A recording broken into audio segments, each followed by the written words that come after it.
Assalamualaikum warahmatullahi wabarakatuh. Perkenalkan, nama saya Nurdin Nuryadin, SPDI, guru Mapel SKI dari MA Ibnu Umar, sekaligus sebagai mahasiswa PPG Batch 1 dalam jabatan di LPTK UIN Raden Intan Lampung tahun 2025. Pada hari ini Rabu tanggal 14 Mei 2025, saya akan melakukan praktekan pembelajaran untuk uji kinerja PPG dalam jabatan tahun 2025. Assalamualaikum warahmatullahi wabarakatuh. Assalamualaikum warahmatullahi wabarakatuh. Waalaikumsalam warahmatullahi wabarakatuh. Selamat pagi anak-anak. Pagi. Ada sehat semua? Ya.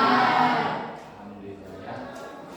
Sebelum kita mulai pembelajaran, mari kita berdoa dipimpin sama ketua kelas. Sebelum belajar kita berdoa mulai.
Waalaikumsalam warahmatullahi wabarakatuh.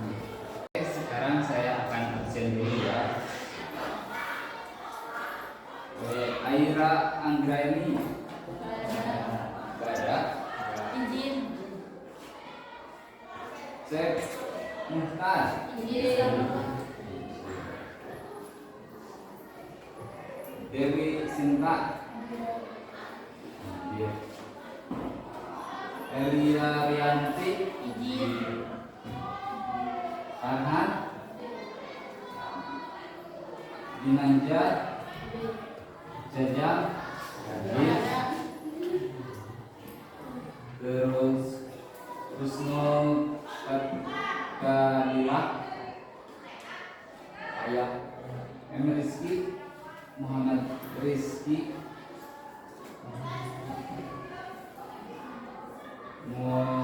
Nurul Agung. Terus Nur Rahman. Nurrohma ya. Iya. Nur Iya. Nova. Hadir. Putra. Hadir. Terus Rapa. Rina. Ripan. Rukmini.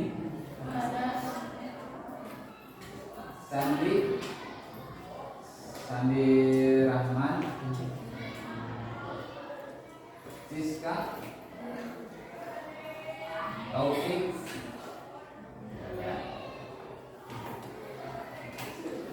Tiara Hamidah. Wahyudin. Wahyu Hermawan.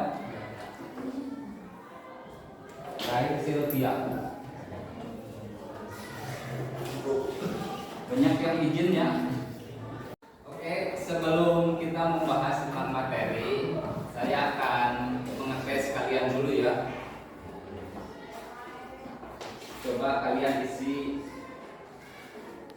kita membahas tentang materi ya. Foto aja.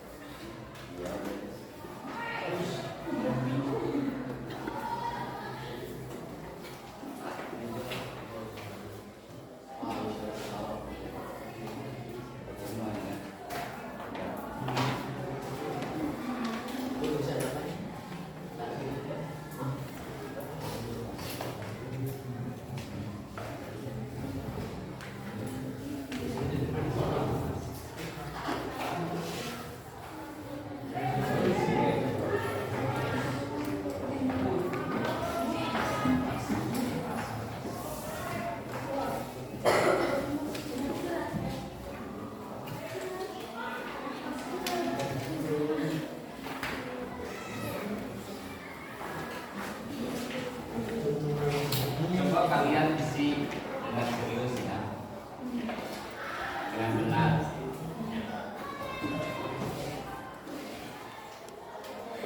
Oke, silakan coba kalian isi. Saya kasih waktu 5 menit ya dari sekarang.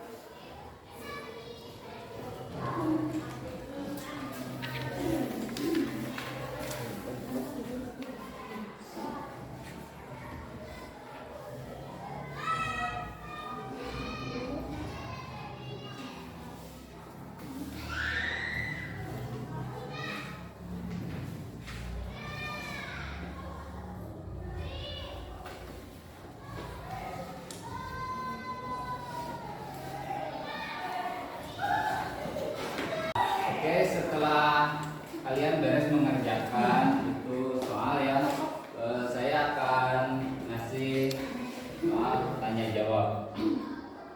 Yang ke-1 adalah setelah Nabi Muhammad hijrah ke Madinah, beliau menemui beberapa ras dan suku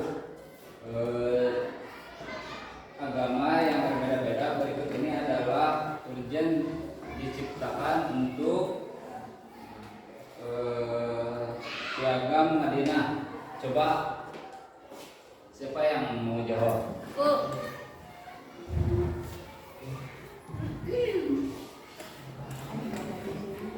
Perjanjian damai antara kaum Yahudi dengan non-Muslim di Madinah untuk hidup rukun saling berdampingan. Oke, tepuk tangan.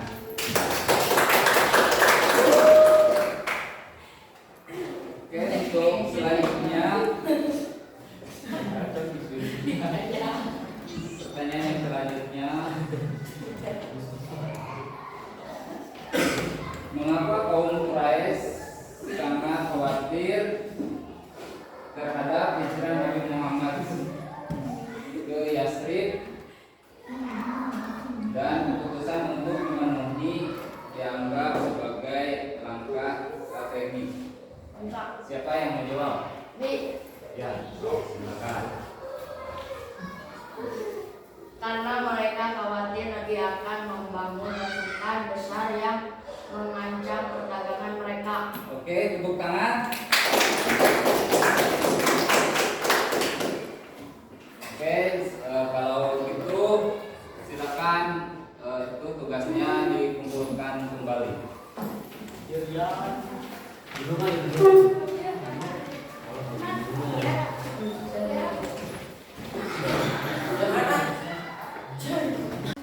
Setelah kalian selesai mengisi soal dan tanya jawab, kita memasuki ke materi. Nanti kalian saksikan video ini ya. Kisah Nabi Muhammad SAW hijrah ke Madinah. Madinah memiliki arti sangat penting bagi umat Islam. Kota ini mendapat julukan Madinah Al-Munawwaroh yang berarti kota yang bercahaya. Sebelum Islam datang, Madinah dikenal dengan nama Yatsrib. Banyak orang dari segala penjuru datang ke Yatsrib. Seperti biasa, kita singgah dulu ke Yastrib. Penduduk Madinah berasal dari segala penjuru. Suku yang paling besar adalah suku Aus dan Khazraj. Mereka menyembah pada berhala. Ada pula orang-orang Nasrani dan Yahudi. Mulai sekarang, ini adalah tanah kita. Meskipun hidup berdampingan, masing-masing suku itu tidak pernah akur. Mereka selalu saja berselisih. Mata pencaharian sebagian besar penduduk Madinah adalah bertani. Tanah di sana sangat subur, sehingga kurma dan anggur bisa tumbuh dengan baik. Oh, lihatlah, panen kita kali ini sangat melimpah. Benar sekali. Ini berkat perlindungan pohon keramat. Sebagian besar dari mereka memang masih menyembah pada benda-benda alam. Setiap kali musim haji tiba, seluruh umat manusia datang ke Mekah, termasuk pula suku Khazraj. Saat itulah Rasulullah mengundang mereka dan mengenalkan Islam. Kami bersaksi, tiada Tuhan selain Allah, dan Muhammad adalah utusan Allah. Alhamdulillah, mereka mengucap 2 kalimat syahadat dan memeluk Islam. Pada tahun berikutnya, suku Aus ikut bersumpah setia kepada Rasulullah. Suku Aus dan Khazraj selalu bermusuhan hampir 120 tahun lamanya. Namun, Rasulullah berhasil menyelesaikan masalah mereka dan membuat mereka menjadi saudara. Mulai sekarang, kita berjanji untuk membantu Rasulullah. Kita adalah pembantu bagi Rasulullah. Sejak saat itu, mereka dikenal sebagai kaum Ansor, yang berarti pembantu. Berita tentang adanya kaum Ansor yang bersedia membantu dan melindungi Rasulullah ini membuat suku Quraisy geram. Apalagi satu persatu umat muslim mulai hijrah ke Madinah. Jangan biarkan Muhammad hijrah. Undang semua pemimpin Quraisy. Kita harus menyusun rencana. Pada hari yang ditentukan, semua pemimpin Quraisy berkumpul di Darun Nadwah. Musyawarah pun dimulai. Masing-masing perwakilan kabilah mulai mengutarakan pendapat. Bagaimana jika kita mengurungnya? Tidak, para sahabatnya pasti akan menyerang. Apakah kau tidak melihat kekuatan mereka? Usulan demi usulan terus berdatangan, namun tidak ada satupun yang memuaskan. Kemudian muncullah satu ide jahat yang datang dari Abu Jahal, paman Rasulullah. Kita ambil pemuda-pemuda gagah dari setiap kabilah. Berikan mereka pedang. Siapa saja yang berhasil membunuh Muhammad akan mendapat imbalan 1000 dinar. Semua orang yang hadir malam itu setuju dengan usulan dari Abu Jahal. Itu usul yang terbaik. Setelah peristiwa Darun Nadwah itu, Abu Jahal menyusun rencana sebaik mungkin. Dia memilih pemuda-pemuda hebat dan menentukan waktu yang tepat untuk menyerang. Apakah kalian semua sudah siap? Siap, Tuhan. Bagus. Malam ini, kepunglah rumah Muhammad dan jangan biarkan dia lolos. Rencana Abu Jahal sangat rapi dan tersembunyi. Namun, Allah Maha mengetahui semuanya. Kemudian, Allah mengutus malaikat Jibril untuk menemui Rasulullah. Allah berfirman, Wahai Rasulullah, janganlah engkau tidur malam ini di atas tempat tidur yang biasa engkau gunakan. Sesungguhnya, Allah menyuruh supaya engkau berangkat hijrah ke Yatsrib. Setelah menerima wahyu tersebut, Rasulullah bergegas menemui sahabatnya Abu Bakar. Allah telah mengizinkan aku keluar dan hijrah ke Yatsrib. Izinkan aku menemanimu ya Rasulullah.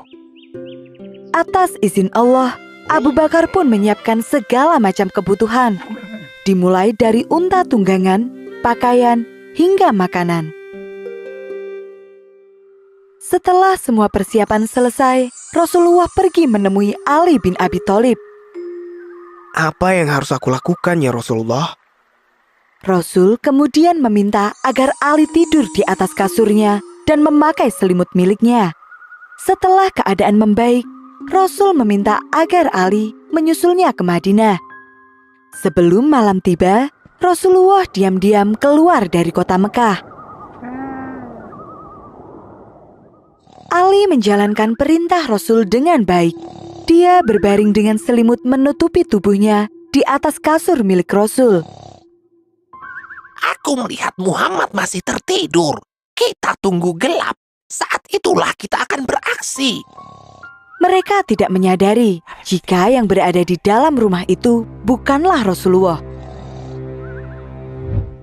Ketika waktu yang telah ditentukan tiba, para pemuda itu menyerbu ke dalam dan mendobrak kamar Rasulullah. Dia bukan Muhammad. Cepat, pindah seluruh rumah. Mereka pun mencari Rasulullah ke seluruh penjuru rumah. Dan ketika tidak menemukannya, mereka pun menghajar Ali dan memintanya buka mulut. Cepat katakan di mana Muhammad berada. Namun, Ali tidak sekalipun membuka mulutnya. Para pemuda itu pun semakin marah. Buat dia bicara, atau kita semua yang akan celaka. Para pemuda itu takut akan hukuman yang mungkin saja diberikan oleh pemimpin Quraisy jika mereka gagal menjalankan perintah. Kabar tentang Rasulullah yang berhasil keluar dari kota Mekah pun segera tersebar. Seluruh prajurit dan kaum Quraisy berpencar untuk mencari Rasul. Telusuri semua jalanan menuju ke Madinah. Dia pasti belum jauh. Yang lainnya, awasi keluarga Muhammad. Jangan biarkan mereka mengirim bantuan sekecil apapun. Pencarian atas Rasulullah pun dilakukan secara besar-besaran. Saat itu, Rasulullah dan Abu Bakar telah sampai di Gunung Sur. Mereka berdua sudah kelelahan setelah hampir sehari semalam berjalan. Ya Rasulullah, ada sebuah gua di sana. Aku akan memeriksanya lebih dulu. Setelah memastikan gua itu aman, Abu Bakar pun mempersilahkan Rasul untuk masuk. Rasulullah bersembunyi di Gua Sur selama beberapa hari. Secara bergantian, orang-orang kepercayaan Rasul datang untuk membantu. Mereka adalah Abdullah, putra Abu Bakar yang menyampaikan berita dari Mekah. 2. Asma, putri Abu Bakar yang membawakan makanan. 3.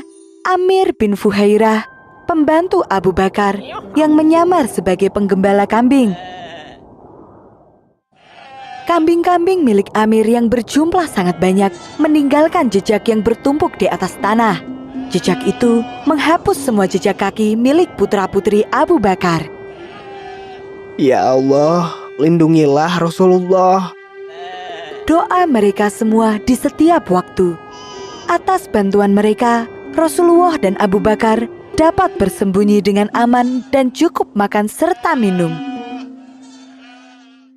Pada suatu hari, sekelompok orang Quraisy mulai mencari di sekitar Gunung Sur. Mereka melihat sebuah gua yang mencurigakan. Lihat, ada gua di atas sana. Ayo kita periksa. Tapi, di sekitar sini hanya ada jejak kambing milik Amir. Buat apa kita naik ke sana? Setelah perdebatan panjang, akhirnya mereka pun naik untuk memeriksa gua itu. Saat itulah Allah memerintahkan kepada laba-laba dan para burung untuk membuat sarang di depan gua. Dalam sekejap, mulut gua itu tertutup oleh sarang laba-laba. Semak-semak pun tumbuh dengan rapat dan di sela-selanya para burung membuat sarang. Lihatlah, gua ini tertutup semak lebar. Bahkan ada sarang laba-laba dan burung yang masih utuh. Tidak mungkin ada manusia yang masuk.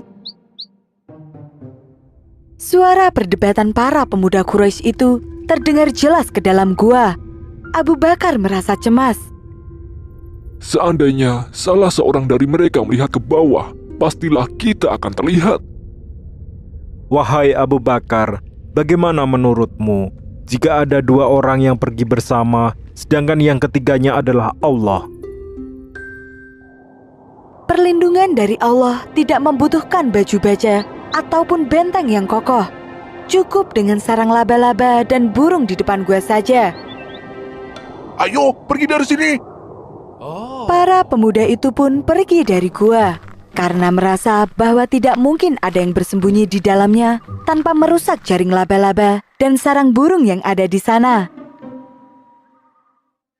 Ketika kondisi sudah aman, Rasulullah dan Abu Bakar melanjutkan perjalanan. Mereka menempuh jalur yang belum pernah dilewati sebelumnya. Dalam beberapa kesempatan, ada orang yang mengenali Abu Bakar dan bertanya, Siapakah yang bersamamu? Inilah sahabatku yang menunjukkan jalan untuk pergi ke Yathrib. Suku Quraisy mengirimkan utusan ke seluruh suku-suku yang tersebar di sepanjang jalan menuju Madinah dan meminta mereka untuk membantu menangkap Rasulullah. Aku melihat seorang yang mirip di bawah sana. Itu pastilah Rasulullah yang dicari oleh suku Quraisy, kata Surukah, pemimpin dari suku Bani Mudlij. Dia memacu kudanya dan mengejar Rasulullah beserta Abu Bakar. Ya Rasulullah, ada yang mengejar kita. Sekarang kita akan tertangkap. Tanpa menengok ke belakang sama sekali, Rasul berdoa memohon perlindungan dari Allah. Kuda Surukah tergelincir dan dia jatuh ke tanah. Dia pun bangkit dan kembali mengejar. Namun dia kembali terjatuh.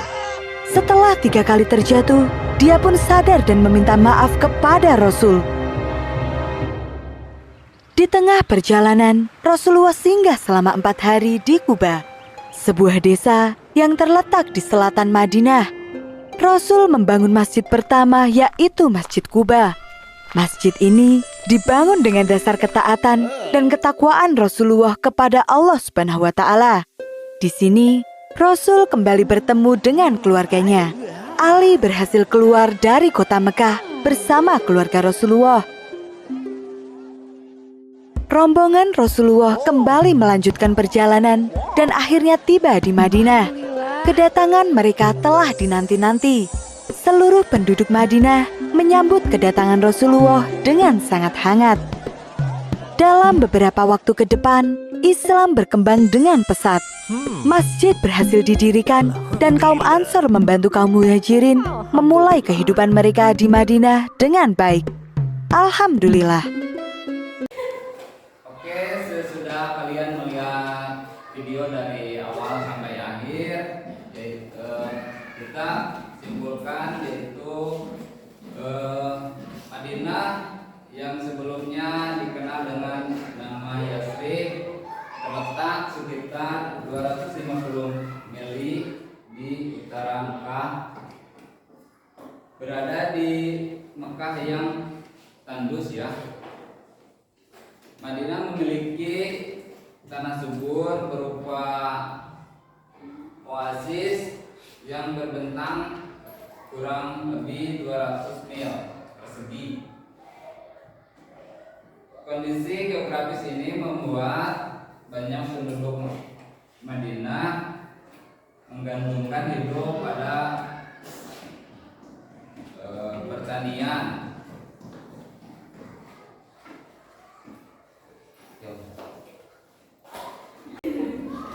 Oke, sebelum Bapak tutup, apa ada yang mau bertanya? Pak, sahabat Rasulullah yang menimba ilmu dan tinggal di beranda masjid Baitullah disebut apa, Pak? Oke, ada yang mau menjawab sebelum Bapak yang menjawab? Oke, Bapak akan jawab yaitu Ahlul Sufa ya, karena dia tinggal di masjid dan menimbang ilmu bersama Rasul ya. Oke, mengerti? Itu